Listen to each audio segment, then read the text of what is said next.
So thank you for your time and for being here with me.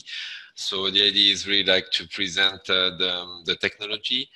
The idea is to go through first functional presentation on how to use, as a user of the platform, how to use the low-code platform generative objects to have an idea of how it's actually working.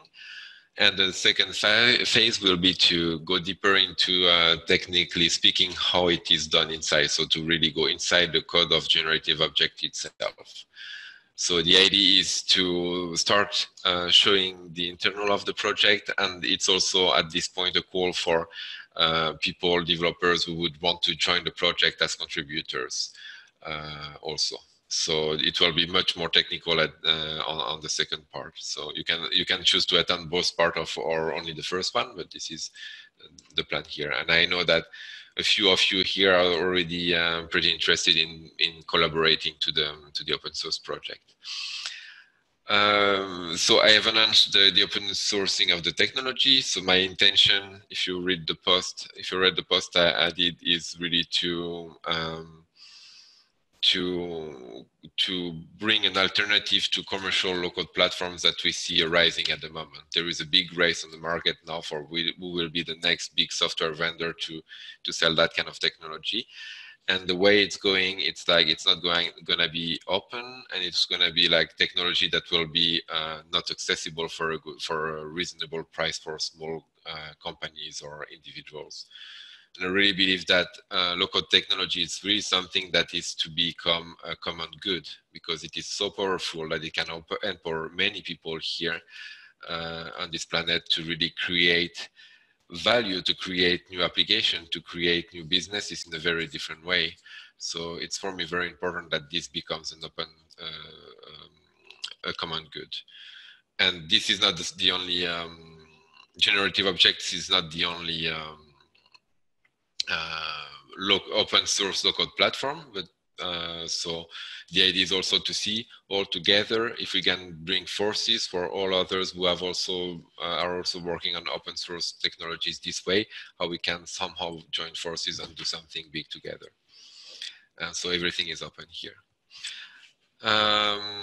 So, and the license, it will be the plan is to have real open source project. It's not about having a dual commercial and open source project.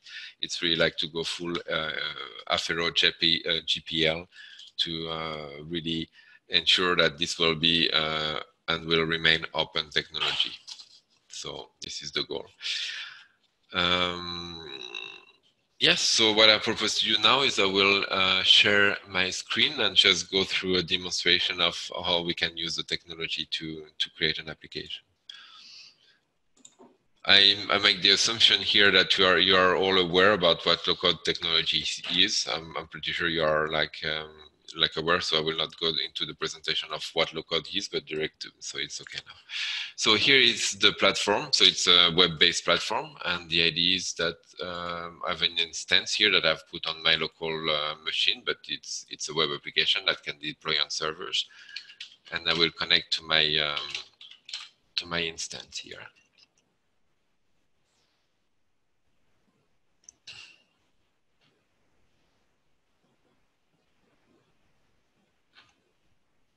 So where am I? Okay.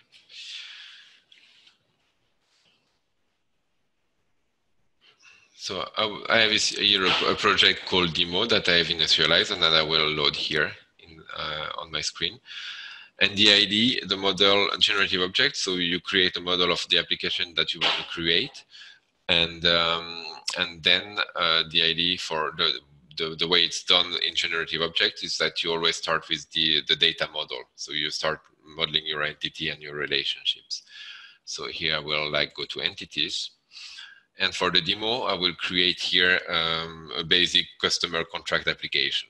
So for the sake of the demonstration. So here I can start creating entities. So I will create an entity called contract. By default, we always create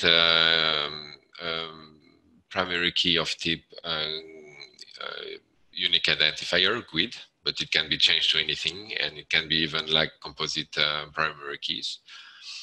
And I will start adding fields to my contract. So my contract will have a text field, which will be a title.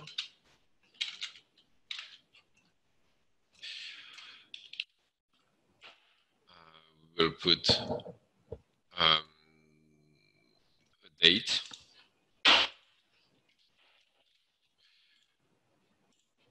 And let's say a description.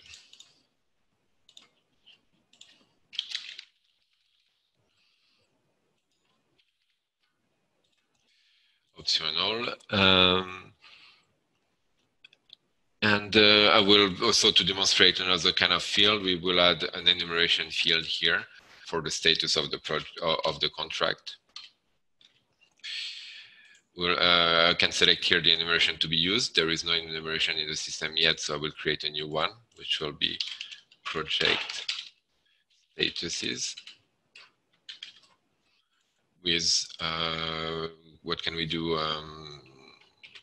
as value? We can say started. Well, I'm inventing here. I will say started and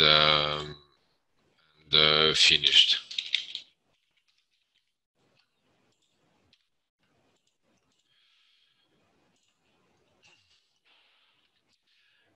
Okay, and this will be enough for the for now.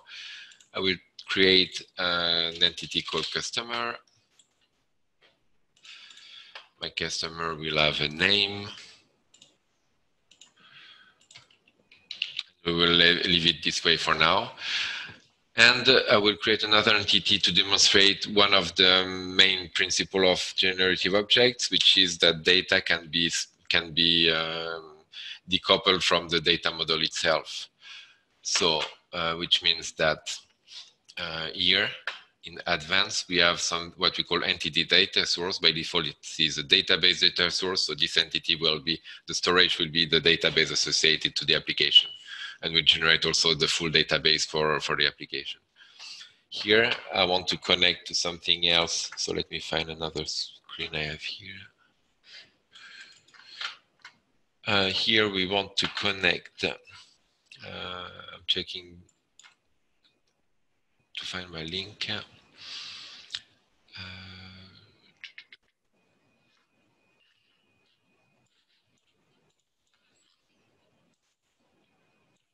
So we will connect to this data, which is dbpedia. So so it's an open source project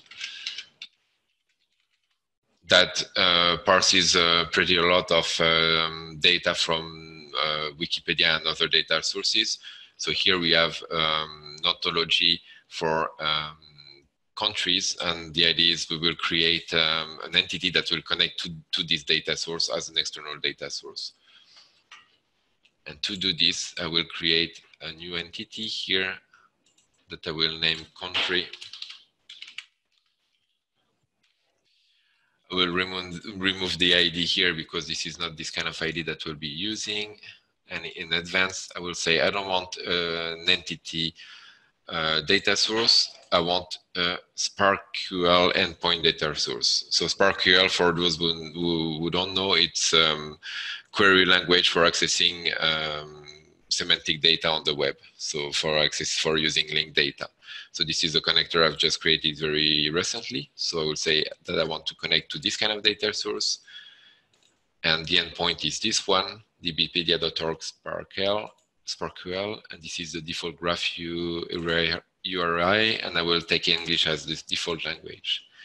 And here I will say that my namespace is this one, and my entity type name is this one here.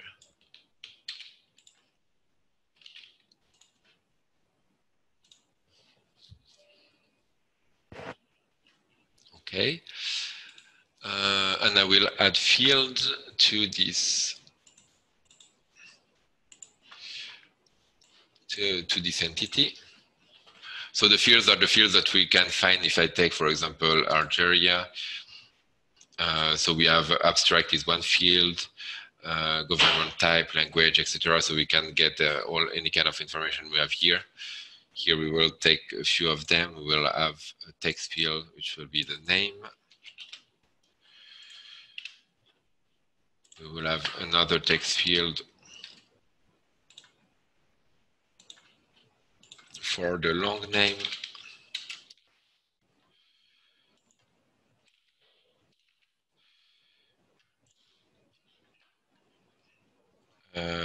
Another text field for the abstract.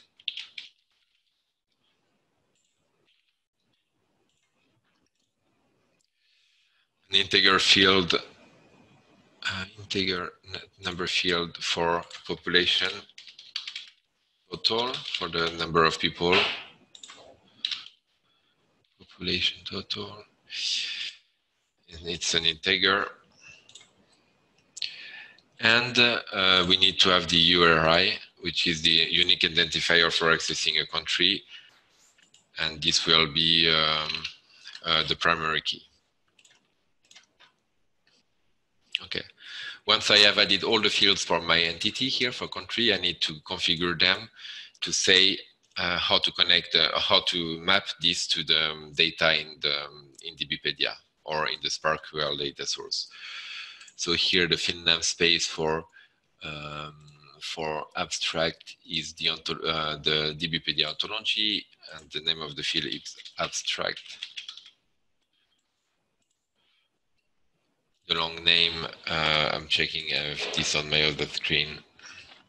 The long name, it's also the DBpedia ontology, and the name is long name.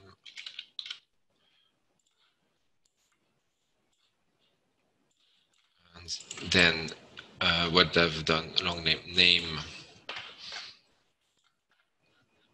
So name, the namespace is this one from w3.org, and the name is label.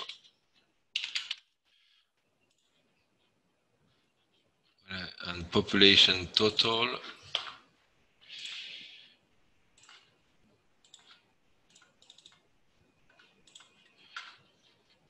It's the DBpedia ontology, and it's population total. Okay. I need to do something else for each of my entities here. We have a tool to automatically generate the first version of the user interface. And to make this work properly, we need for each entity to have a title field. Why this one is not working? To be able to generate forms and grids and lists with using the name, for instance, of the country instead of the URI for display purposes. Contract will be the title, and customer will be the name. Okay, now that I have modeled my my entities, I will model the relations that links all my entities. So here I will say that I have a relation one-to-many between my customer and my contracts. So my customer can have many contracts.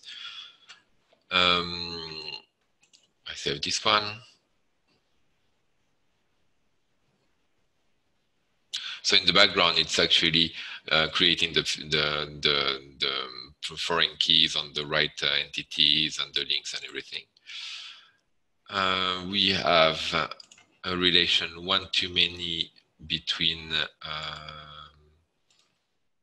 or many-to-one between contract and the country. We will say that, we will say that one contract is for a given country. So this is to demonstrate that now that we have defined the data source of all the entities, we can relate them to each other regardless of where they're coming from. And all the code is generated and done in a way that data is consolidated automatically.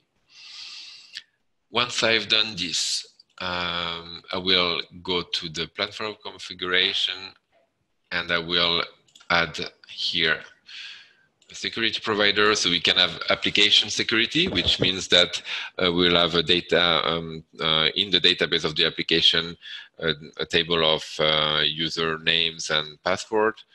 SML20 is to connect to Active Directories to other systems that are supporting SML20. And Solid is to connect to Solid pods. So this is another open source project. So here I will choose application with a certain set of information.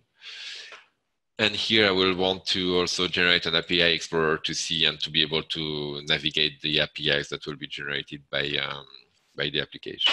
So here, if I go back here to DBpedia, we can see DBO is the ontology for DBpedia, and the abstract is here with different languages.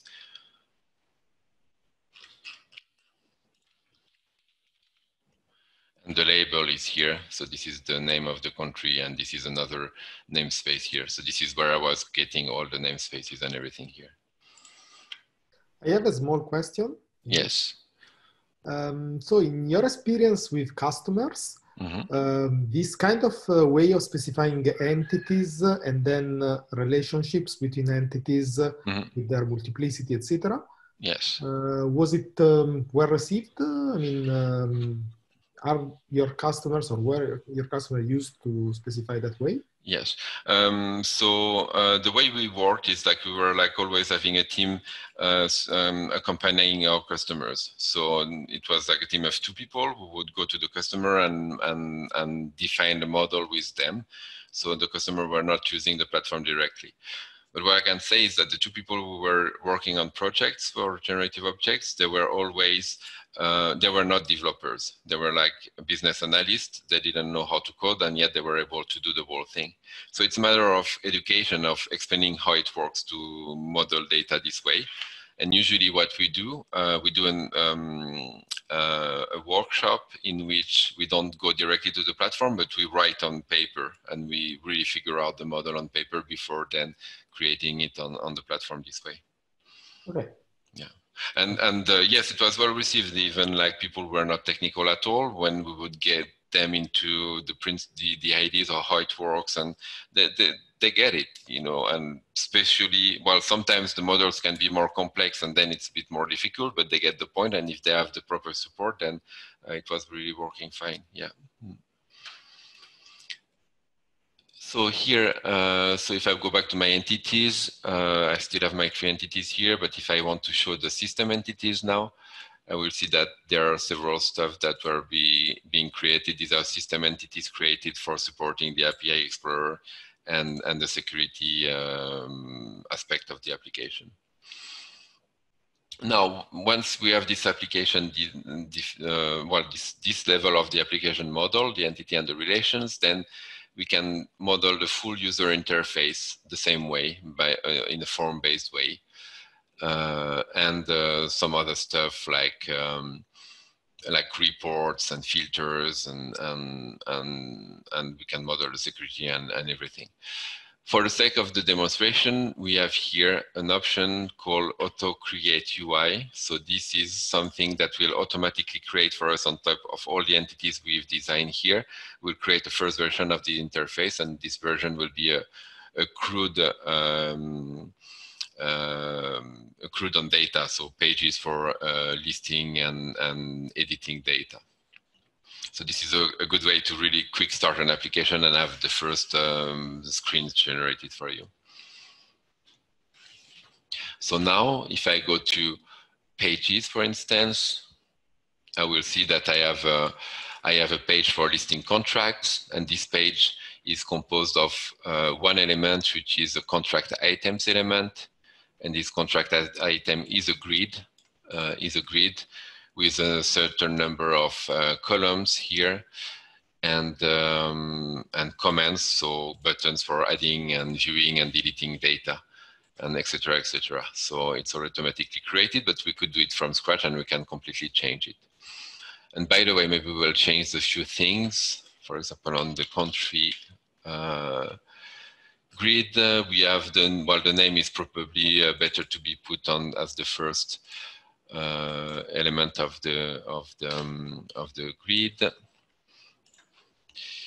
And abstract, I know that abstract is pretty big to display. So here I will say that I want to truncate the display text to not have something like with very large, big columns. And if I go to, what else could I do that could be interesting? Customer, contract. Here is the grid for listing all the contracts. Here, for instance, I can add a column that will be the country, the customer name. So we'll have a column that we will call customer. And we'll say that if we click on this column, we will go to customer details. And why not also putting a column for the country? So we'll put the country name and the display order to put it at the end, and we go to the country detail page.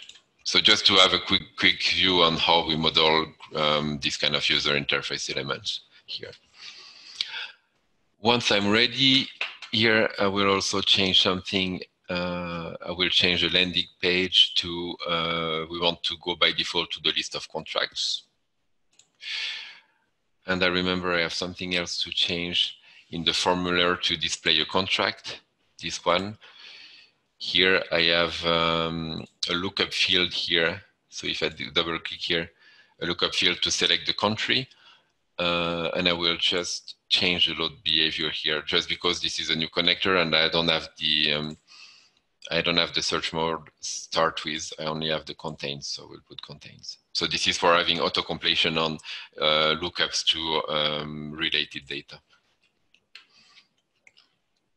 And now I can just go and generate my application here. So all the data model that you've seen is stored in database, in a relational database. At the moment, it is SQL Server, but we are using an RM, so it could be Postgres. So the idea of one of the steps we want to go through when open sourcing is to switch to Postgres for being fully open source. So now we are like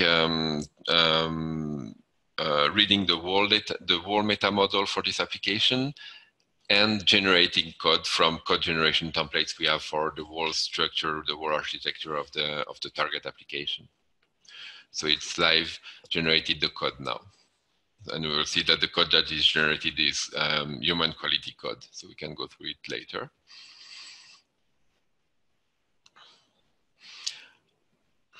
And while it's generated, what I want to say also, one of the other principles of generative objects, it is that it is self-modeled and self-generated. And we will go through this a bit later. It means that inside generative object, we can open the model of generative object itself that represent the application we have just seen. So this application, this platform is a generated application. And we can this way make evolutions and improve the platform by using the platform itself. So we are very, very efficient in evolving the software here.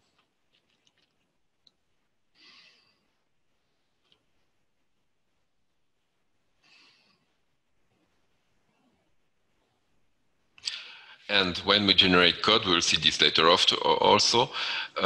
We are connected to a Git repository, so we always like push the generated code to Git, and then the developer can pull the code. And there are many placeholders for writing custom code, the low code part of the platform, and push the custom code so that it can be regenerated, taken into account all the custom code that was written.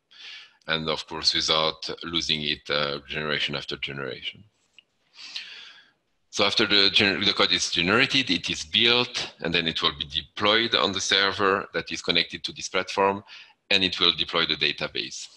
And what is important for the database, it's like it's iterative deployment of the database. So we track all the changes that there are between two versions of the model, so that when we deploy the database, it is actually generated update script that can update the database without losing the information that is already in. So we can have this way like a full pipeline that allows us to define where we want to deploy the application. Is it in a development or test or production environment, and we can upgrade the database of the target environment without losing data. So now that my application is generated, I can access it here. So everything is on my local host, but usually it's deployed on a server, and it works exactly the same. And now I can connect with the default admin user that is created when I activate security.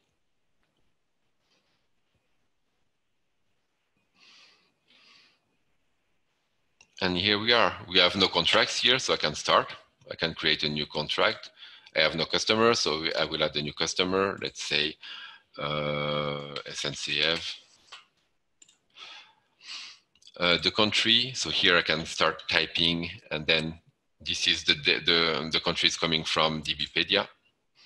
Titled first project, the date of today, and it's started, for example. And here I have my first contract, and I can directly go to the contract details here, or go to the customer, and for the customer I can see all the contracts for the customer, and I can navigate to the country. So this is the French country here with 66 million people. The link to Wikipedia here, all the contracts for that country. So we have like, this is relational data, so we can navigate from any place to any other place. And if I go to countries, for example, here are all my countries that comes from Wikipedia here. And I can do a search for United something, and I have United States here, and etc.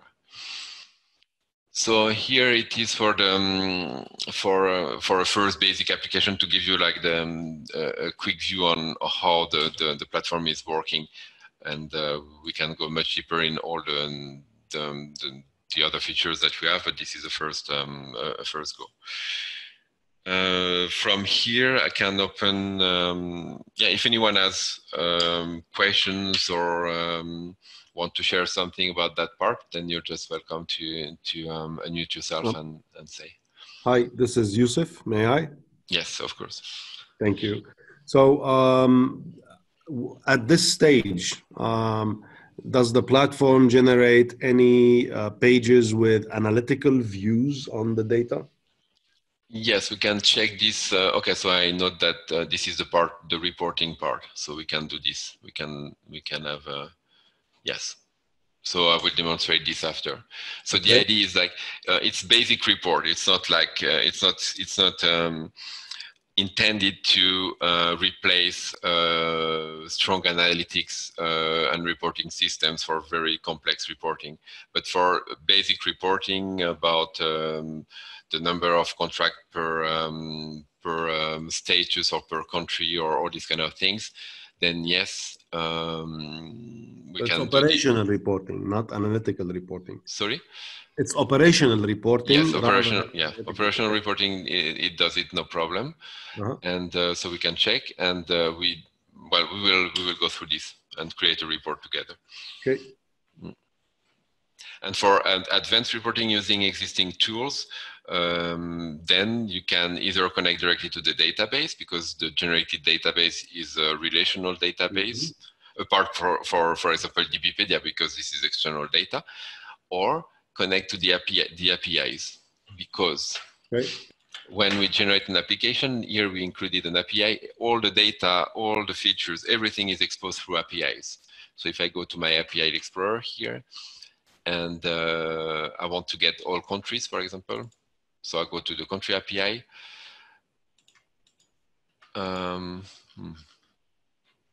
Why is it, what happened here? Okay, I have a bug here. Okay, it's not working. I don't know why it's not working. The API Explorer is broken, but I can show you here. For example, if I will do F12 here. I will go to the network.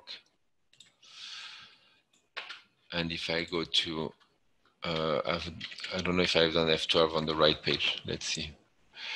If I go to my contracts here, okay.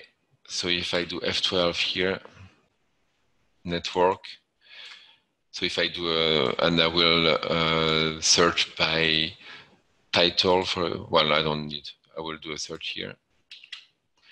So here you see that to get the list of contracts, we are calling here, open a new tab. So we are calling here an API with, that is retrieving all the contracts. And since for the display here, we need also to have the customer and the country, it is also fetching the country that has, and the customers here. And if I go here,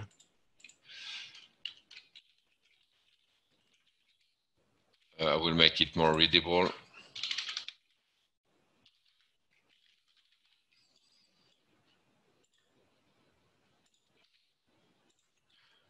So here we see that we did query all the countries with an include. It's like, okay, I want also to get the customer and the country, a page size, an order, and we could have all the filters that are required also for this API call. And we see that even though the part of the data is from database and part is from DBpedia, the API is like doing the work for you. You don't have to care about where the data is coming from. So this can be used for reporting by reporting systems. And if I disconnect here, of course, it's following all the security rules that are defined on the application. So here I will say, it will tell me, hey, you are not authorized now because I've disconnected. I don't have the user token anymore. So is it answering your question, Youssef, or? Yes, very, very good, very good. Yeah, except for, well, for the reporting, then we will do a demo on this part too, yes. Okay, no issues at all. Yeah. Thank you for now. You're welcome. So if anyone else has a question, then you're welcome to just ask. Otherwise, I will just continue the demonstration. I have a question. Yes. May I? Yes. Yeah. Is there any pre-built forms or some reusable components in it which can be used to build UI? You know, like for the user interface or for the data model or for both? Maybe for both. Mm-hmm. Not yet, for instance, but this is a plan that it could be very interesting to be able to have what I envision is that we can have pieces of models that we can reuse, for example, and the model could include a data model, user interface, custom code, or whatever we want. And the idea is that we could have a library of all predefined models that we can integrate in a new project to quick start and go much faster because, yeah, it would make sense. This is not done yet, but this is a plan to have in the future, yes. Okay, thank you. Hello? Yes.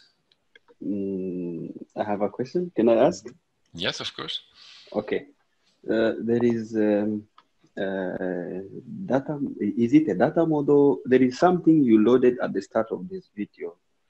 It was like there is something I created and then I'm loading it so that you can start creating entities. Yeah. What was that and what was the purpose of having that? Yeah, it was just, I go back here. So if I will connect here.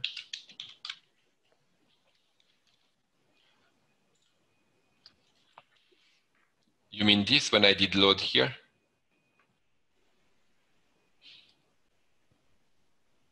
Yeah. Yes, this is just that the way it works, we create for every new project. Here the project is called Demo1. We instantiate an instance of the platform and this was just an empty project. So this is the starting point when you use the platform for a new project. Then you have your project name and you just load it and you have a blank page and you start building, but there is nothing special created at this moment.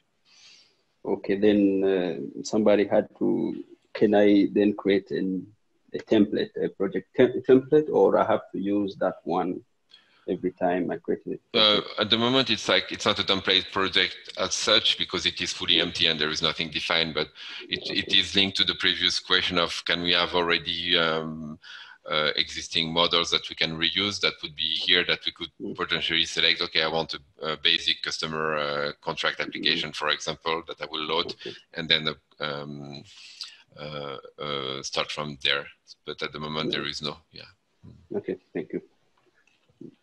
Excuse me, I have one more question. Yes. Is it when we export this file, is it in is it in some code or some machine readable thing? When we export, what do you mean by exporting this file? I mean, can we download this file, this whole file, the generated file, the deployment? You mean the generated application, the generated code? Yes.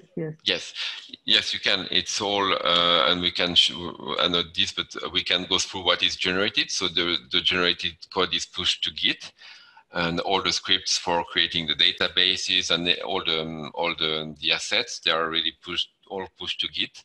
So the platform, what it does, it's that it builds it and deploy it to the target server linked to the platform, so that you don't have to do any manual task. But then when you get when you get all the code, you can build on your machine and deploy on the server you want and create custom code or whatever. So yes, it's accessible directly. You can get it from Git. Yeah. Okay, so once I can download it, then I can reuse it to deploy another application, maybe? Yes, the generated code is completely independent from generative objects from the platform. So there is no runtime, there is nothing. It's really a full application decoupled from the platform which generated it. So you can really deploy it wherever you want and do whatever you want with it. Oh, okay, thank you. So the idea so far, to make it clear, I was talking about the license before. The platform itself will be in GPL. So it means that whoever make improvement on the platform is supposed to give back the improvement to the community so that we can all grow together and mature the project. But the generated application, the plan so far, I still need to confirm on this, but the plan so far is that whatever is generated belongs to the person who modeled it and generated it. So whatever goes out of the platform, it's not GPL. It's a code that belongs to you, so you can sell it or do a commercial application with it or put it in GPL also if you want. But it's really like your property as the creator of this new application using this platform. It's like, for example, if you build an application, Java is open source, the language. So, but whatever you create with Java belongs to you. So it is the same principle here. Okay, so is this in Java or C#? We will go through this later, but the code that is generated is C#. The plan is to move before open sourcing to .NET Core, so it will be the open source version of C#, and it will make it possible to run on Linux. And when we have a community on the project, the idea is that potentially we could move to another language. We could move to Java or Node.js, but it will depend on what is the need and what the community wants. But it will be possible to do this because there is no very big, no dependency on any big proprietary framework from Microsoft like WCF or .NET, ASP.NET or whatever. It's pure C# that we use to do like classical RESTful web applications. So migrating to another fully open source language will not be a big issue. It will require time, but it will be very possible. Okay, thank you. One quick question, Walter. I saw when it was building like the Woo pages. Have you already kind of removed the old knockout stuff and replaced it with Woo, or is it still ongoing? Or sorry, which part? The while it was building for the front end framework, what is the JavaScript framework you were using? It's vanilla JS, so okay. it's and using macro libraries like Knockout.js. But okay. this is the current version, and Thomas created a full new front-end meta model and target technology. And the new meta model is much more flexible than the one we have. So we will be able to model B2B application with very specific designs and everything in a very easy way. Plus, it will be built on. It is built on top of Vue.js.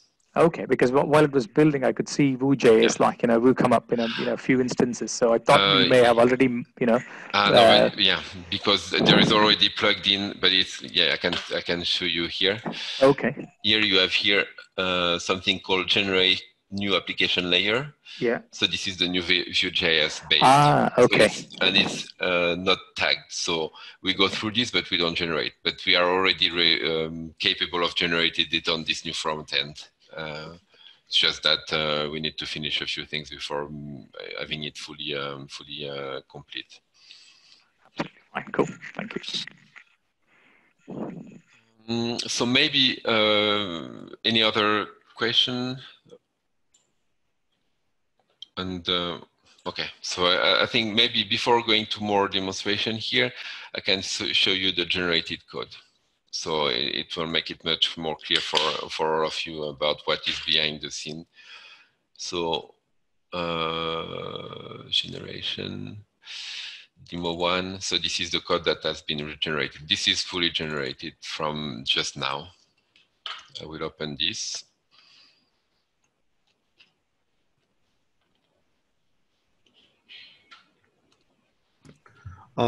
Sorry if I may interrupt, Yusuf here. May I have ask a question?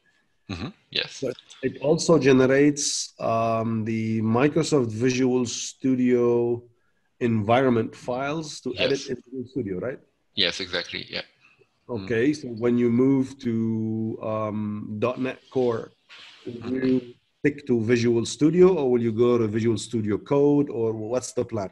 No, the plan is to go to what is closest as possible to full open source. So it will not be. It will be more like Visual Code or any other editor that's fully open. Yeah. Noted. Thank you. So here is what is generated. So we have like a layered application. So you can go to the data layer. So here we will find our data objects. So I can, for example, have my country data object here.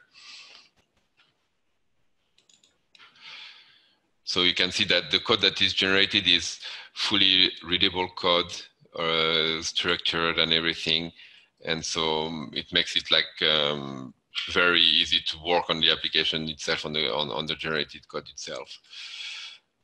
So we have we use NI Burnett as the ORM, but that might change in the future because since we have all the information about the data model, we can be much more efficient and directly generate the queries we need. So this might change. We have all the data providers. So for example, we have the database data providers that are using NI Burnett. So if I take my customers, we have all the functions for getting data from database and all the stuff. And we have here, for instance, our SparkQL endpoint that is doing SparkQL queries to DBpedia. And so I've demonstrated you how to connect to DBpedia, but we can connect to any data source, even specific one, because you can decide to create your own connector to any data, whatever the source. We have a business layer with, well, I will not go to detail now, but we can have we can model server APIs and then let the developer write the code for them, accessing the data layer. We have the service layer with all the exposition in JSON. We have here what is called a model layer is a SDK on top of the APIs. And here we have the full front-end application. So this one that will switch to Vue.js in the near future. So we will find it's a simple page application. So we have all our data objects here. So I have my contract object again, but this is the JavaScript version. have all the view models for all the entities. For example, I have like for the form and for the grid. So these are all the JavaScript pages that are behind all the user interface elements. And we have all the views. So the views are, for instance, here we have like the contract form. So this is the formula for the form for a contract. So this is the HTML that is generated, and then that is the user interface that you saw. So this is just for a first quick go through the generated code and how it looks like.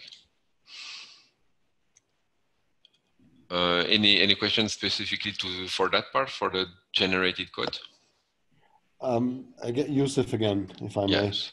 Yes. I'm sorry for the background. No problem. It's making it alive, and yeah. Thank you so much. So I kind of noticed that when you first generated, you finished creating your core data model, and you generated the application, it went immediately live as if your framework manager, if I allow myself to call it as such, deployed the application on IIS or some sort of an application. Yes. So two questions. Question number one, about the application server that you are using now and you're planning to use in the future when you go full open source. And number two, once you open the code in any IDE, like let's take the example now, you're using Microsoft Visual Studio that has the feature of package and deploy, Microsoft feature. Will that also be remaining as a feature in the once you go open source? This is the objective, yes. So now it's deployed on IIS. And the platform itself does the deployment to IIS. It's connected, it's configured to be connected to a given IIS, in this case, my local one. So it's capable of creating the virtual folder and configuring it and launching it. So everything is done this way. The idea is that the application, the platform should be usable by someone who is not technical at all, so that there is no technical manual step to do. And even for people who are technical, if all the configuration and deployment can be done for us, it makes it much more easier for us to concentrate on what is important here. Absolutely. So this has to remain, and we have also a full what we call the Generative Object Gateway. So in this one, we can connect the project to different platforms, and we can handle switching from one environment like development to production and everything, and have the automatic update of the code and the database that is done for us. So the plan is to keep this whole pipeline alive, yes. And which server would be the target? I don't know. This is well, it's part of the work that has to be done. I haven't thought about this too, but yet. But this idea is to deploy to. It needs to be deployable to Linux, for instance. Right. So, yeah. Okay. And I'm expecting that by open sourcing it, that we create a community, and whoever is interested in making this technology grow can join and give support, and we will have meetings to brainstorm what we want to do and who is doing what, and so there is this whole part to set in place also. Yes. Okay. So all options are there when it comes to selecting the yes, the application server. Okay, yes. Fine. And I don't plan on deciding myself, and this is not my expertise, for instance, application servers. So the idea is really like to co-create with a community around this. Okay, fair. Thank you. You're welcome. And now, since we have talked about front end, I can show you also something else here, how the front end is generated. It's generated through what we call design models. So in fact, here we have a set of CSS and JavaScript files. So we can change the CSS, and we can include more JavaScript for specific stuff we want to do. And for everything, we have templates. So for example, we have a template for one column master page. So here we have like one master page detail with just one zone, main zone. and the associated markup that should be generated from this template. So we can create other master pages for any layout we want to have. And we have the same for the forms and for the grids and for all types of fields. So for example, for text field, this is the markup we use with placeholder where the actual labels and everything will be injected. So all this can be changed and regenerated. Because when I go to a page, for example, here is where I select the master page to be used. And when I add elements to a page here,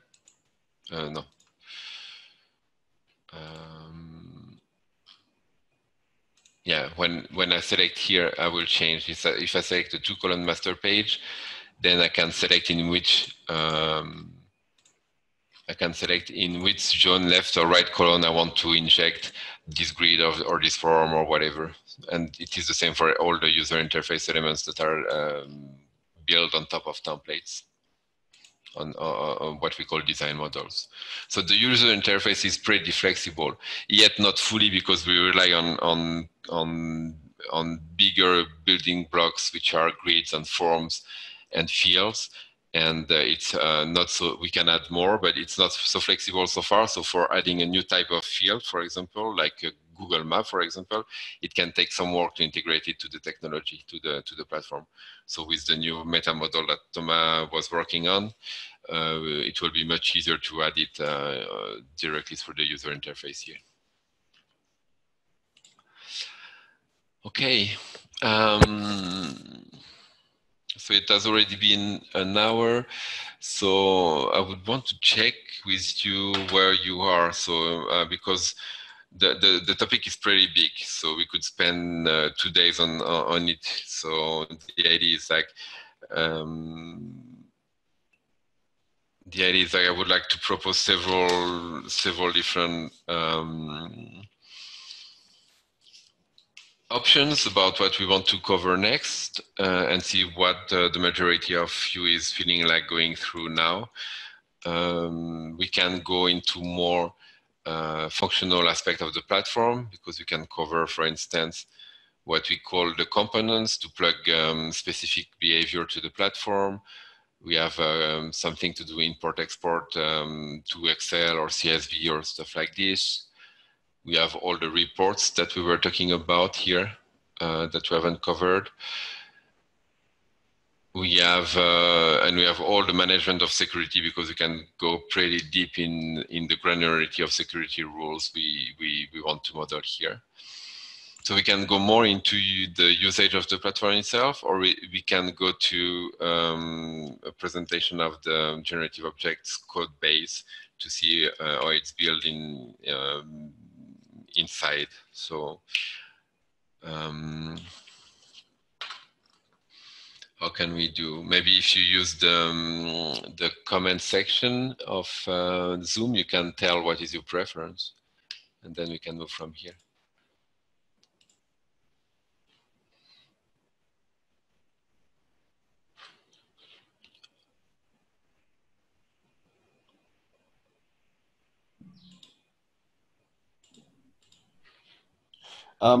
Sorry, will you cover, Yusuf again? Sorry, I feel like monopolizing the conversation. No problem. Will you be going over the deployment of the Geo platform? How to deploy an instance of Geo? Yes. We could, but I'm not sure that would be the most of the most interest, because it's deploying Go itself is an IIS application, so it's about deploying Go to IIS, and it's about setting up the database and that kind of stuff, and how to configure IIS so that it's working. So I'm not sure this is the. Okay. Yeah. Fine. Mm-hmm. I'm sure at the level of the community later on there will be plenty of. Yeah. Talks about it. Okay, fine. If I may, from the functional point of view, I would be just interested in knowing what is in the business model tab. Maybe you showed it and I missed it. The business model tab, the business rules, you mean? Yeah, so I see the entities part. And yes, do you have any logic that you can express somewhere? Okay, good. Yeah, this is some. Yeah, it makes sense to go through this. Yes. Okay, I put it. I'll write it down to not forget. Yes, I will show you this part. Yeah.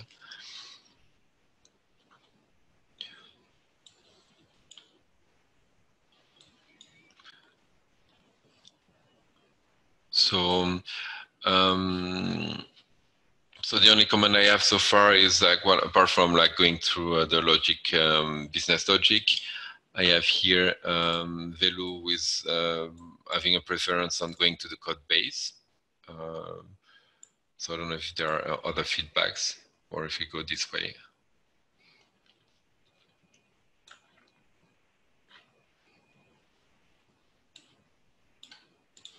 Okay. It makes sense because functionally you get, we will go to the code base. Well,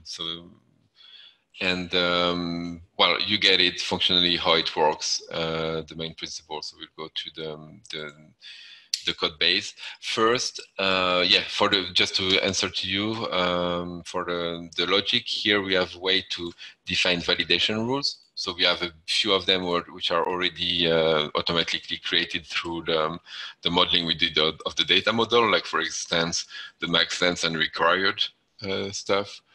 So when for all the basic stuff, when I'm connected to an application,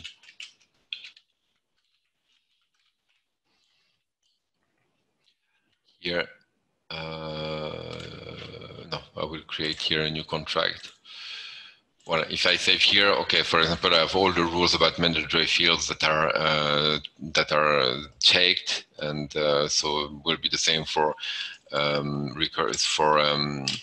max length or for and we have like here a set of rules that we can model on top. We can have min max, regex, custom, where you have to write some code. So these are validation rules, and we have business rules for default values, read-only visibility. And here, if I do a visibility rule, for example, I have a modeler here, so I can say that I will model a stupid one. Status, I'm just checking status. What is the name of the enumeration? So let's say that we only show description if the status is what was the status is finished, for example. So here I will have a business rule, a new visibility business rule for the entity field description, and the rule will be status equal. So I have a set of stuff here, equal, status is dot started. And I can have multiple conditions and embed them into it themselves and everything. By the way, here it's using it's a real DSL that is behind, that is capable of reading this rule and translated it to SQL code for the access of the database, to rules for the front end in JS or in C# for the back end. And here we definitely check everything. So if I do something that doesn't exist here, it will tell me that there is no such field in contract. So we just need the auto-completion here. And this DSL is plugged in many other places here. So we have business logic that we can do at the level of entities and at the level of user element forms, grids, and etc. And while I'm here, we can also, by the way, model hierarchical data. So I can have like a full hierarchy. We can use inheritance for having a data model with full inheritance that is fully mapped to the proper setup in the database to store hierarchical data in databases. Yes. Just because I might not come back due to work agendas. Yeah. A question about offline, I'd say, or automation of generation of applications with Geo. For example, say we have to generate the same application hundreds of times over a year. It's an application for whatever purpose, maybe create containers, etc. Is there a way where we can have a CSV file or a JSON file that describes the application based on the components it uses in that are stored already in a database, and through a command line or an API call, sort of fork and spawn multiple instances of this application? Is this a possibility? Yes. So yes, you can, because everything is via APIs. So even the creation of a project, launching the generation, the deploy, and everything is through APIs. So we have an SDK that can also give you all the code to actually bootstrap these APIs very fast. And on generative objects also, we'll see through the code base, we have a whole test, full test, unit test of generative object, and the unit testing is actually doing this. It's creating project on the fly, adding entities and stuff, generating, deleting, recreating again. So this is definitely possible, yes. Okay, thank you very much. You're welcome. So still 16 people online, so that's good to know. The idea now is to go through the code base of generative objects. What I will show you first, I will share my screen again.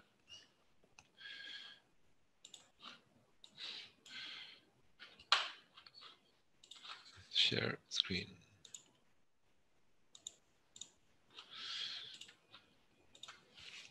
Okay. So here on my screen. So what I will show you first is that, as I told you before, generative objects is self-modeled, self-generated. So here I'm connected to the generative object instance. That is the instance of generative objects with its own model.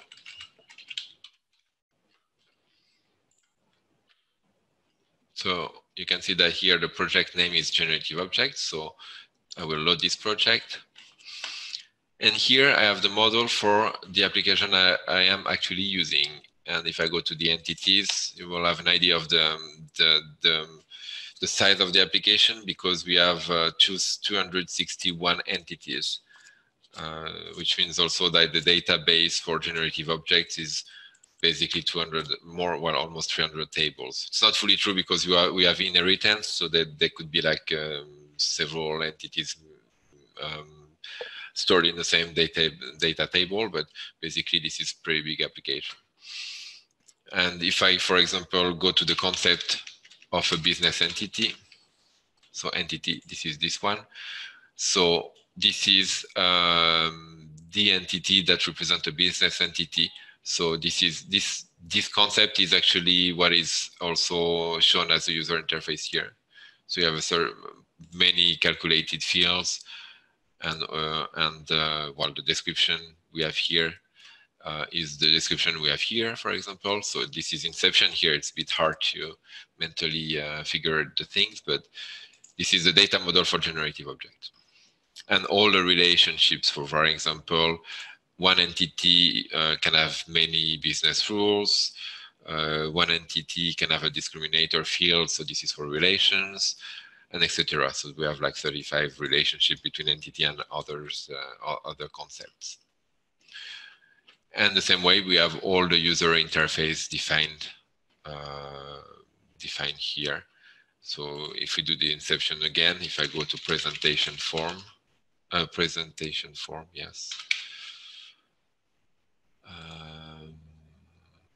Form details. So this presentation form, well, the definition of this presentation form is actually what is used to generate this presentation form here.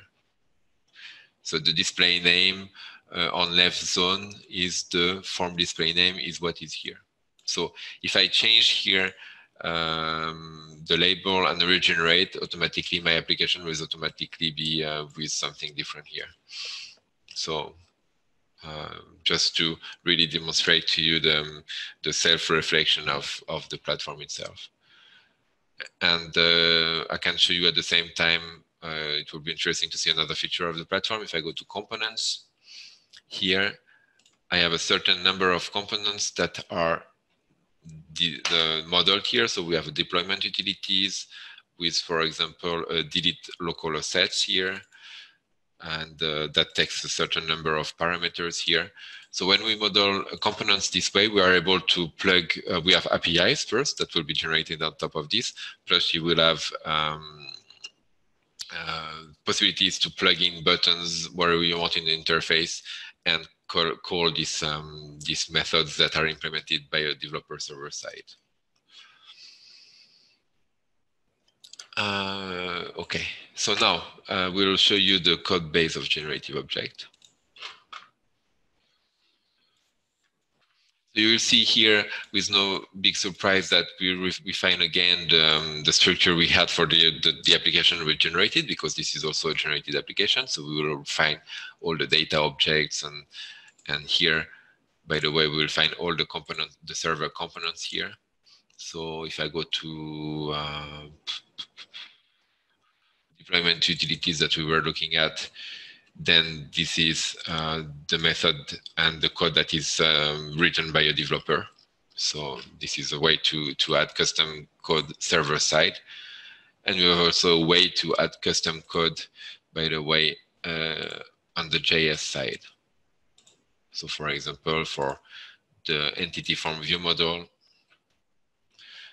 there is a bit of user code that shows or hides a tab on the user interface, depending on if we are the active project or not. So basic stuff that is not necessary. Everything that we cannot model, we can do it through custom code, either C# side or client side. And so there is the whole generated code plus all the custom code that's added to the generated code. And on top of this, this is not generated, this is the code generator. So we have a specific project that is actually the engine that will read the data model and generate code based on this using the templates. So we have like the generator engine is here. This is, by the way, a part that we need to rewrite before opening fully open source, because I'm using a code base that is not open sourced and cannot be open source. So there is some work before public opening to be done here on the code generator. And what else we have that is interesting and that can really talk to you is the generation templates. So this is actually the templates that are used to generate the application. So it represents the full architecture of the application. So we will find a folder for each of the big layers we have, for example, the data layer. We will find the data providers, which we will find also, for example, the data object template, which is the one that is used to generate the data object files, like the contract data object, for example, for our other example. And if I open this, this is using, it's a T4 template. T4 is the templating engine used by Microsoft. So the idea when we write the code generator, either we make it independent from the T4 or we find a way to translate this to something else. It can be, for example, string template or any other template, open source templating.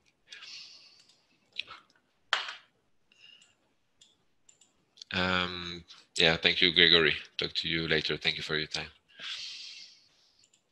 And here we are. So we have like a mix of code that is directly output in the generated code, and we have like this is in between these things here is code that is actually initiated for being used then to here inject the root namespace, or here inject the entity name. And here we are iterating through all the fields of the entity and generate the protected fields for the class. So this is pretty readable. Well, it's the mix of templating code and output code. You need to get used to it, but once you get used to it, it's pretty straightforward to understand what's happening here. And by the way, this is a really big advantage of code generation versus model interpretation, because when you do code generation, the idea when you have like demo 1, you have your generated application here. This is fully human quality code. So what you can do when we want to improve the platform and add something for security or a new feature or whatever, what we usually do is we take a generated application and we directly go to the code, and on one portion of the code, let's say the contract data object, we will manually change the code and bring the new feature we want to do and to have on the platform. We test it locally on this application, so it's very natural for a developer to go this way. And once it's working for this test we've done, we just report all the changes we did on the generated code to the templates, so that we can regenerate the full application and make sure that it's still working the way you want. So it's very pragmatic approach for improving the generation templates, improving the generative object meta model, and make the platform evolve in a very natural way. When you do model interpretation, it has its own advantage, but this is not one. And when you do model interpretation, it can be very more complicated from a mental perspective to understand how the code is interpreted and what we need to change to make it work, rather than just going on some really code base that we can, as a developer, pretty straightforward understand. So here we are. So we have all our templates and the generator is using this template and generated code. And how it works at the moment is that we have what we call here web preset. So this is an XML file that just says how to orchestrate the generation. So if we look for the data object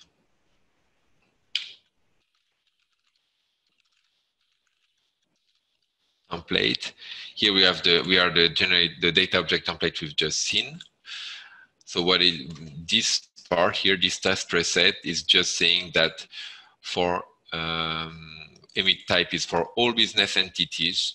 So you can ignore this part for the moment, but for all business entities, we will be running this template, and the output will be a file called the name of the entity, data object dot the extension, which is C# here, and it will be generated in generated object / data layer. So this is the way it's working now, the full orchestration of the template generation. The idea is to change this. The idea is that from the generative objects interface itself, we should be able to, through the web interface, to really include a new template, edit it online, not using Visual Studio, insert it in the generation template, but form-based and not using an XML file like this, and have everything stored in the database, the rest of the data model is. So this is an improvement to be done.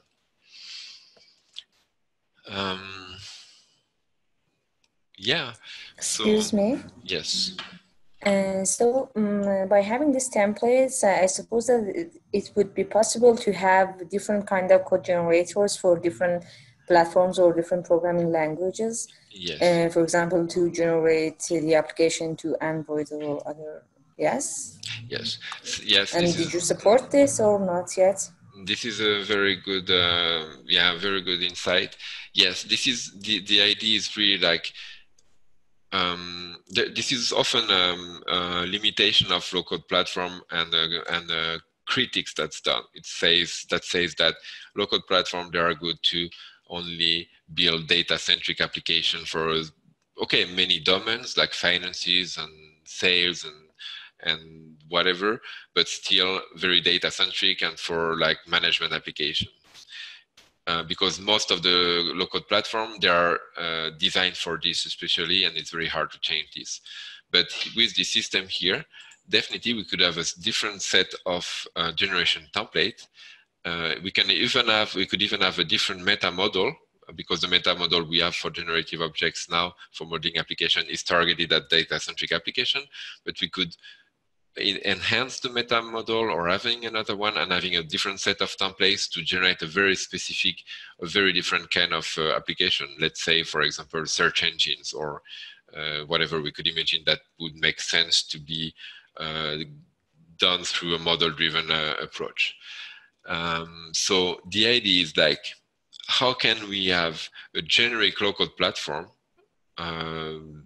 with generative object that can allow an expert user, it's not about business user, it's more about an expert user who could define his own meta model for a given set of application that needs to be covered, his own set of code generation template, and from this generate, we could have this way a generic low-code platform that could be used to model and generate specific low-code platform. So that could be very powerful. So that we can really widen the range of low-code platform this way.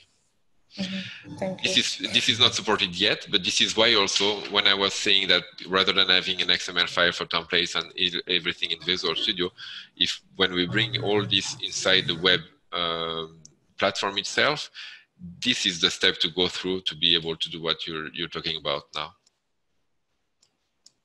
Thank you.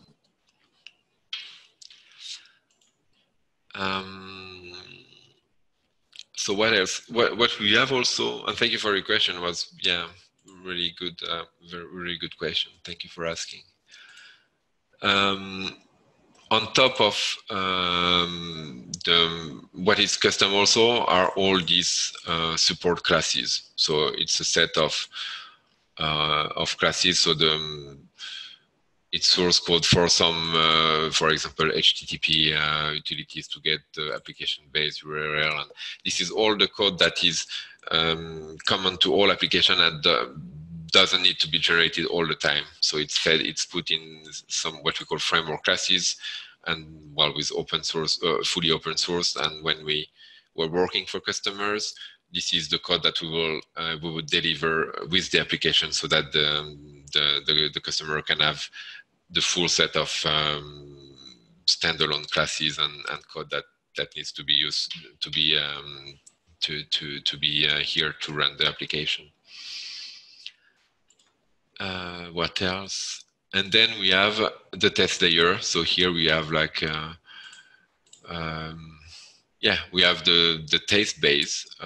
So all the tests to test generative objects. So this is what I was talking before. It's capable of creating a test application, run the generation, check that the generated code is okay. And so we have here, if I check this, we have here like a few hundred test classes. That it's not fully, the coverage is not full because we started this test pretty late. I was not doing them at the beginning because I was alone before having a team. So it's not full, but we're improving this the test coverage every time we fix a bug or create a new feature or things like this. And when I say we, it's me, because now I'm fully alone in this for now on, because I let my team go to move through this open source direction. Excuse me? Sorry? So by having, so all these test classes are generated automatically, as you said, yes? No, these test classes are written by hand. Yes, but it's supported by the platform for the applications that are going to be designed inside the platform, or not? Yeah. The question of mine is that if I develop some kind of application in this in the Go platform, the test classes for my application would be generated, and am I be able to test my application or not? We have something. I will check if we have it on the application we have just generated. It was demo 1 test layer. So we have things, we don't have not that much anymore. We have some API tests that are automatically generated. And we have something, and we already had something, but we don't use it. I don't use it anymore, but we had like a few set of classes automatically generated for Selenium in order to run to make it easier to write tests for Selenium for your application, so you can check through the automating the user interface. So this has to be improved. So, and to be honest, we don't use the generated classes yet, the test classes, but there is something to be done here. But you're always like, you can just by yourself as a developer write your own test classes for your application. The thing is that it's pretty hard because in order to generate proper test classes, we need to be able to model inside the application use cases for the application. Let's say what is the prerequisite for a test. Okay, the user needs to be connected and to have at least one contract.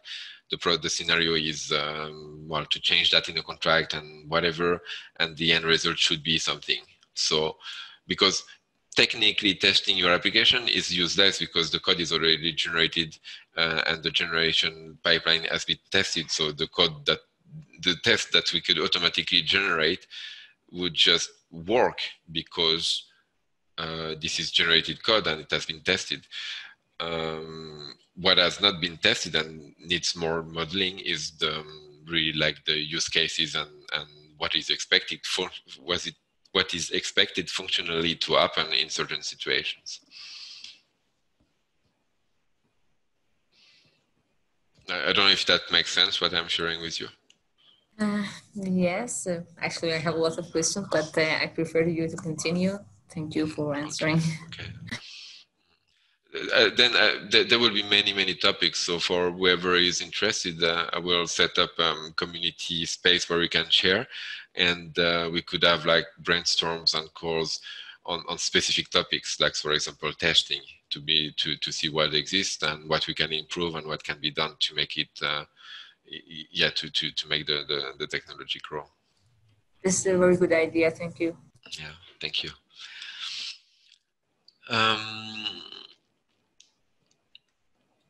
What else? So, and what we have also, no, this is my demo application, sorry.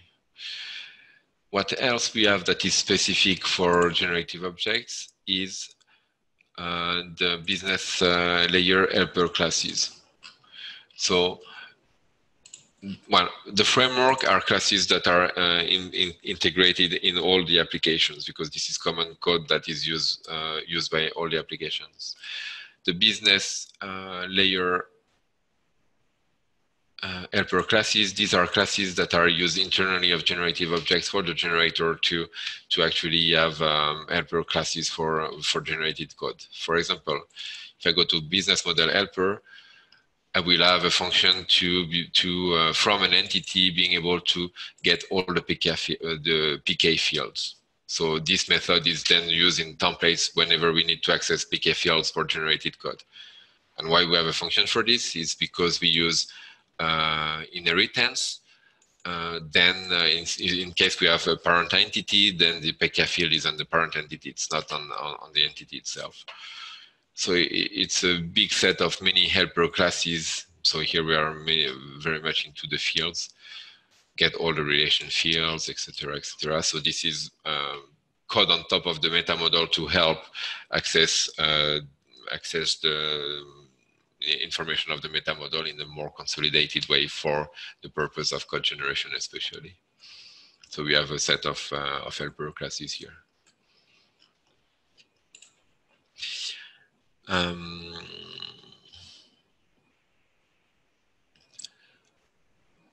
Yes, and if I go to, I'm really like, it's so wide that I'm talking about a bit about many things so that you can have a global overview. It will not be enough to fully understand the code, and maybe the objective is not this one today. For me, the objective is for you to have an overview of how it's built, to see if you relate to it, if it feels something like you really would want to be part of, and then for whoever is interested, we can keep in contact and we can go much deeper and start working together. I don't know if I've shared already, but the objective also for me is to give access to the code base of generated object right now for everyone who is interested to go deeper now, before publicly opening to the public, so that anyone who is offering his support or her support to help finish the things that needs to be finished to open source, they are more than welcome, and they can be like the first contributors to the project with me. So I'm trying to give you a quick overview so that you can have like a feeling about where you want to go from here. And if it's just for you for curiosity and you want to open until it's fully open source, that definitely, of course, very, very fine too.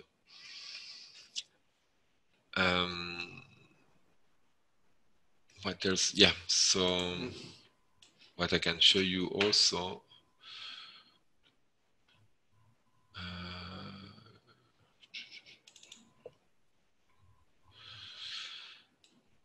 What can I show you?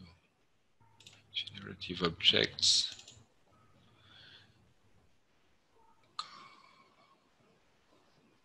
Yeah, I think that maybe I don't want to go too far because some of you will be very interested. Some of you will maybe not so interested to go so deep inside the code base. So I guess like we already have quite an overview of, well, you must know from by now, I hope, that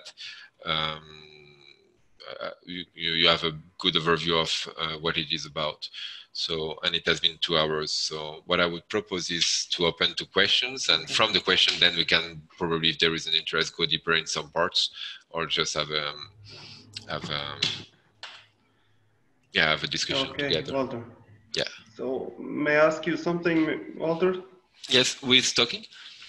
Ilirian here from Greece. Okay. Okay. First of all, thank you for sharing your code and your experience. It's very helpful for us. Yeah, thank you. So in the beginning was mentioned the issue of reusing code for any Geo model. So before this, maybe I think it would be important to build any kind of profiles of any Geo model, so we can maybe after this think how we can find similarities of any Geo model and then reuse it. So is there any way how we can retrieve data for any specific Geo model? For example, if this model has what name, what functionalities, and so on, and build any kind of profile for any Geo model? Or if not, how would you maybe approach this idea, just to share your idea maybe? Okay.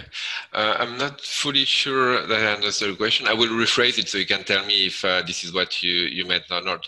Are you asking if, as a quick start, so that if you want to use generative objects, that you would like to have to start not from scratch, but to start from an already existing application and then modify a few things to fit your needs rather than starting from scratch? Yes, yes. That's the idea. So I want to use some parts of any model, not to start from scratch, and then on top of it, build other functionalities or maybe improve this and so on. Yeah, yeah. This is a question I was asked in a different way before, how we can reuse pieces of existing models to create from something, and it's not existing yet. Or it would mean like take an existing, well, if you have a need for a given type of application, is for me to check if I have already an application that meets your needs and propose to start from there. This is a very good thing to have in the future, but it's pretty a lot of work to prepare all these templates so that they are meaningful for many people. My experience so far for everyone who has used the platform is that to quick start, they were starting with a simple application. The last one I have in mind was someone who wanted to create an application for managing the GDPR compliance so that a customer can store data about their personal data and all the process that they need to go through. And from a simple application, just create from scratch with the support. And I was always in the support say when they had question about how, but when well, how can I do this kind of relation? How can I handle these kind of things? And by supporting them on Slack and having a channel where I could answer questions, then it was really working. It was working great. So what I envisioned before having a full set of templates is to have a community space where we can all support each other. So whoever knows the platform and is already integrated, it is connected to this, or if they will, if they are happy to do this, are connected and can answer the question to anyone new who is trying to use the platform. That would be a starting point. And for my experience, this is working pretty good. And the advantage, it's more time than starting from something existing, but the advantage is that you really get to understand how the platform works, and you really get to have something that is really suiting your needs. Because modifying something existing can be okay for small changes, but then when you want to change something very structural in the data model, it might be a bit tricky. Thank you. Thank you. Is it answering your question? Yes, it's okay. Thank you. You're welcome. Well, I have a question that's related to what you are talking about. It's Massimo here. Mm-hmm. It's about data patching. So, I mean, in this kind of platforms, in local platforms, users can very easily evolve the application, generate new code, and this works for the applicative part. But then there is always a problem on the data side. So here the question is, before you said that you generate some update scripts for the database. This means that you support also adaptations like, you know, something renaming columns or something like that. And so that's a technical question. Instead, from a business point of view question, the work of data patching that I suppose has to be done manually. I mean, in most of cases, did you see it as a problem during your business? Yeah, so we have like, there is a feature, just to give you a quick context here, how we work to be able to do data patching is here we have a feature. So I'm back to the generative object model here. We have a feature here called, I will let it load. Why? Where am I? Okay, Go change tracking. So here, the Go change tracking, it's a feature we have in Go. So you can say, for example, here, business entity and entity field and entity relation, they are change track. So we generate automatically system table in the database that track all the changes done to these kind of entities. So whenever we rename a field or change it or hide it or change a relation or whatever, it's tracked exactly what is the change, when, who did it. And from this information, whenever we generate the application, we know that, oh, there was a column renaming, or there was a relation change from 1 to 1 to whatever, or there is a new entity field. Or so from this information, we are able to really track for each new version of the model what has changed, and so what are the update scripts we can generate. And if I go to the generated code here of generative object, should I go to the SQL here? No, it's not a good example here. I will go to this one, for example. This is an existing project. So if I go to SQL here, I have what is called a live update database script. So this one, I'm opening it. This one, okay, there is no change here. But here we have these three for every different version of the model. We know that, for example, for version 167, there was changes, and to upgrade from 166 to 167, there is not so much to do on this one, but let's check another one.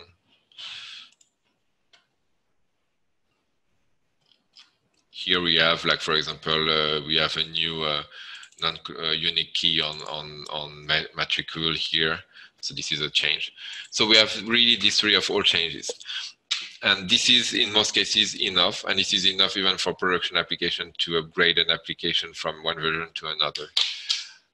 When it's not enough, because when you do a very big change on the structure of the database and you really change relations, for example, in big ways, it might not be enough.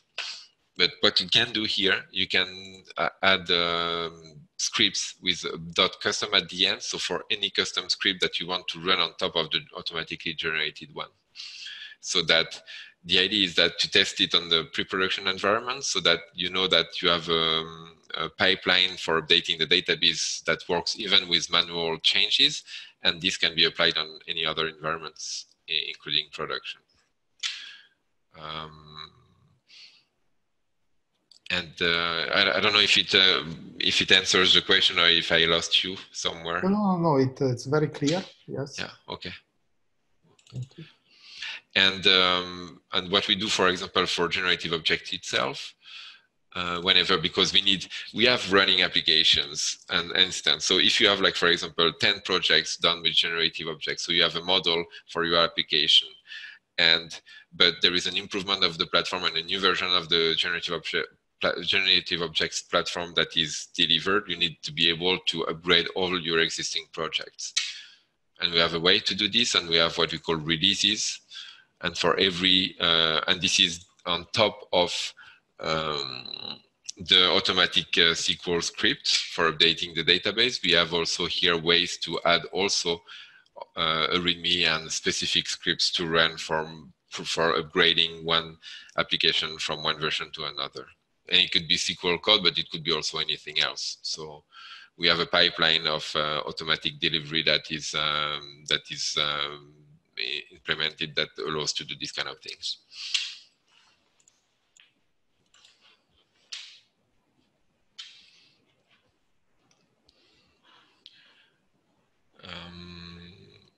Anything else on the Skander? You had raised your hand, so I don't know if you had a question to ask or.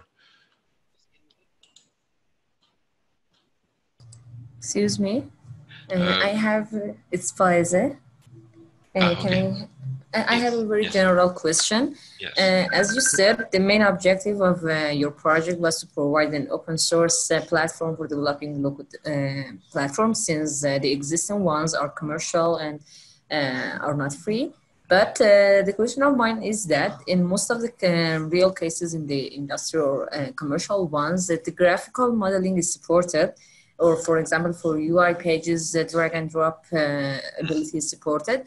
Is there any reason that you didn't support it in your platform, or you didn't have enough time to have this? Yeah, it's basically we didn't have time, but we already checked this, and there are really nice open source tools that can allow graphical design. So the idea is to integrate one of those. We had some, yeah, so this is something to be added, but, and by the way, what can be very powerful is that since generative object is self-modeled, the idea is, instead of doing it custom inside generative objects, is to have a way to model graphical wizards, so that whatever we do for generative objects for graphical modeling, integrated in generative object, then we can use it as a feature for any other application we would model. So then we could model application with graphical wizards and stuff like this. So the idea is to bootstrap and self-reflect also this part of whatever we add to the generative objects platform, that this kind of feature and enhancements can be used for any other project we could generate from generative objects. Yes. So when we have a community that hopefully that there's people joining the project, then someone can take the lead on adding the graphical design on top of what is existing. And it is designed in a way that it's really feasible, because everything is modular and through APIs and everything. So there is, it's really something that we can do. It's a matter of time and energy we put on it. Yeah. Thank you. I have one. Hello. Okay, you say.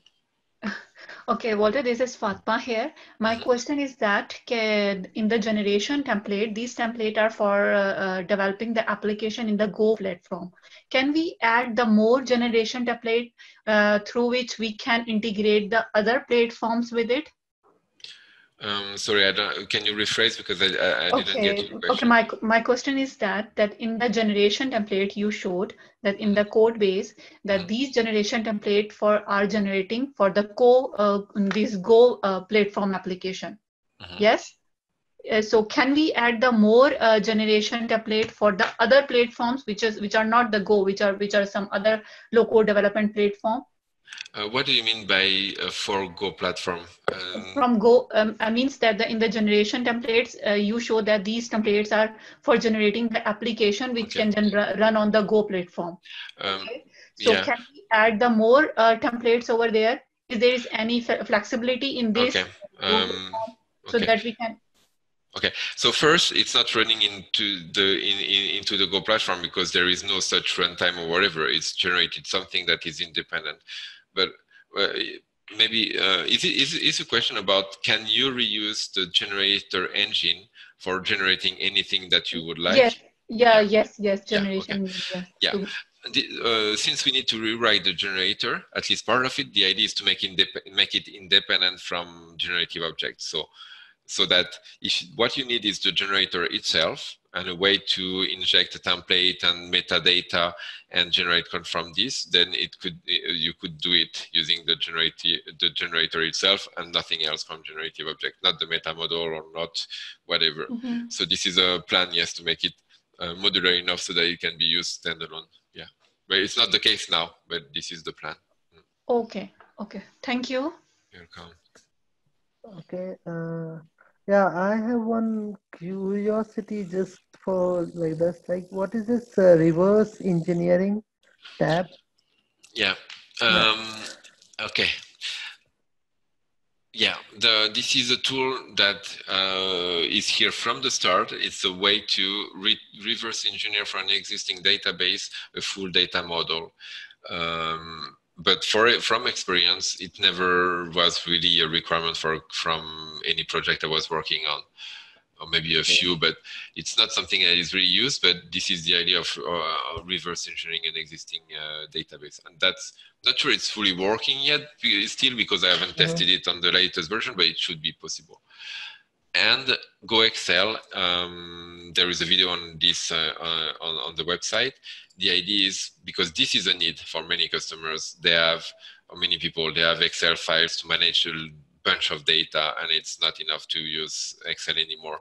So we have an annotation model that you can annotate an Excel file to kind of give a clue about what data is in. For example, this is the customer name, this is the contract date, this is and to give clues about the relationship between the all data. You inject this in Generative Object, and it automatically generates for you an application. So recreate the data model in Go, generate an importer for the Excel file, import the Excel file, and just generate an application and put all the data in, so that then you have a full web application. So this is very useful for this. Okay. Because I'm asking this question because essentially in the present method also we need to create our data model, and then from that data model the UI is created. So, or you create yourself the UI. So in the real project, it's more that you create yourself the UI because you want something, not the basic default stuff, but yeah, one or the other, yes. And and regarding reports, making a report, like, is it also like we need to prepare our own report? The reports, they are. Let me show you something.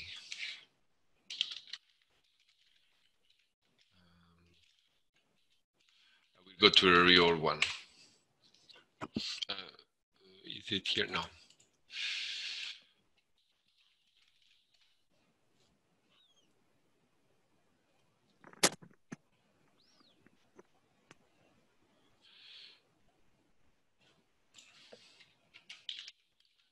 I'm on an instance on my server for a real project.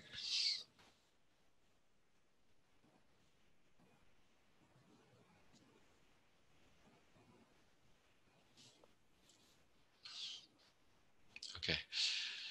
So here, what we have.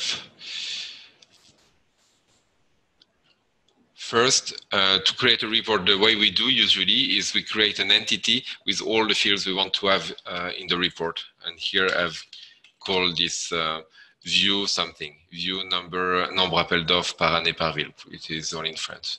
So I have all the columns that I want. So for example, it's like to have a report on how many projects we have by city and by year.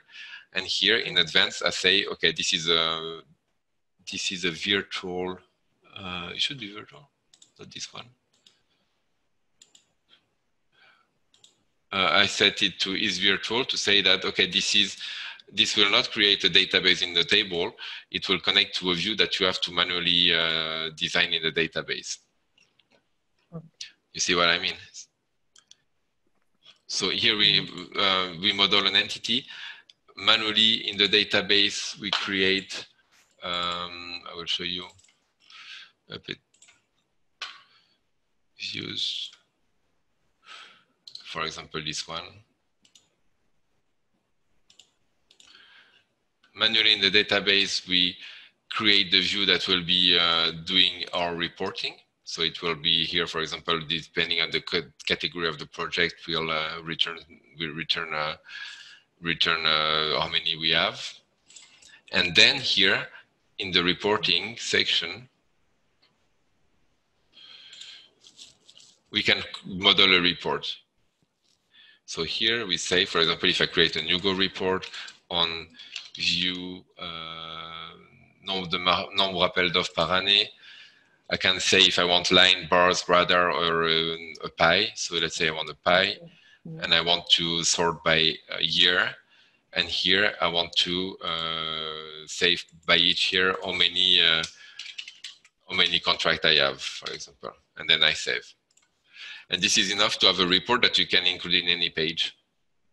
And these are the reports I've shown you on this example application. And it's using Chart.js, which is open source reporting framework in JavaScript. Okay. I don't know if is it answering your question? Yeah, quite a bit. And regarding the report, can we take can we export it to PDF, or can we view it in different formats such as Kanban view or something like that? This is something that is not done yet, but this is an evolution that could be done depending on what Chart.js is capable of doing. But yeah. Okay, because I'm just thinking the application of model transformations. How can one make use of transforming several models in a low-code platform? So that's the curiosity. Mm-hmm. Okay. Yeah, that can be a topic that we discuss online to go deeper into what you're checking and see what we can do. Yeah. Okay. Yeah.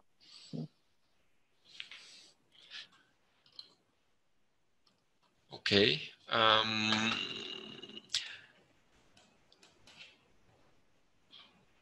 Okay, I think, well, I don't know if there are any other questions. So we've already gone like for almost 2.5 hours. So I guess that we will all start to be a bit like full. So I would rather like call it a day, and this is just a first one. And I have your email since you're on the event, so I can send you information about where we can connect and contact and continue the discussions and see what we need next for anyone who is interested. Still, if someone has a really important question or something that really would want to have an answer now, you can just tell me and unmute yourself and say now.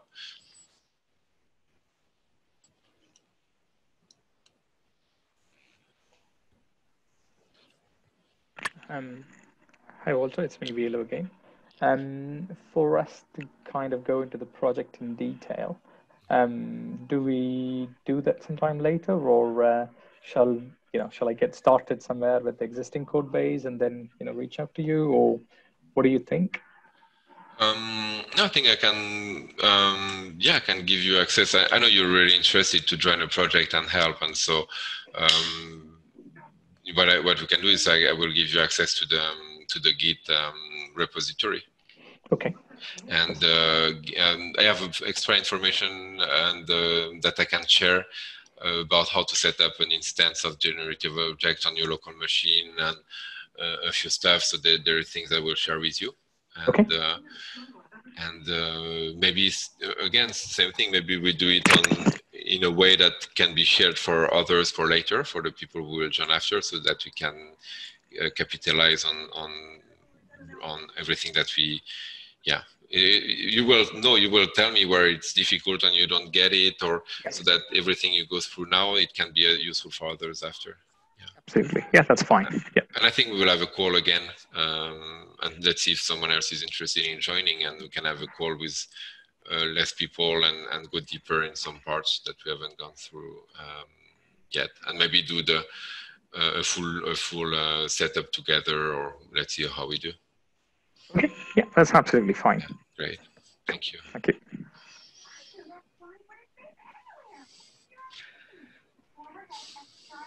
Okay, guys, thank you very much then for your time. It was like a big one, so I'm really happy that there were so many people attending. So I'm looking forward to connecting more with you.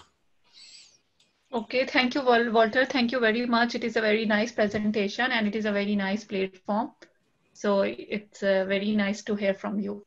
Thank you very much. Thank you. Thank you. Thank you so much. Thanks, Walter. Thank you. Thank you. Bye, everyone. It was great. Bye. Thank you. Ciao. Bye. Bye. Bye.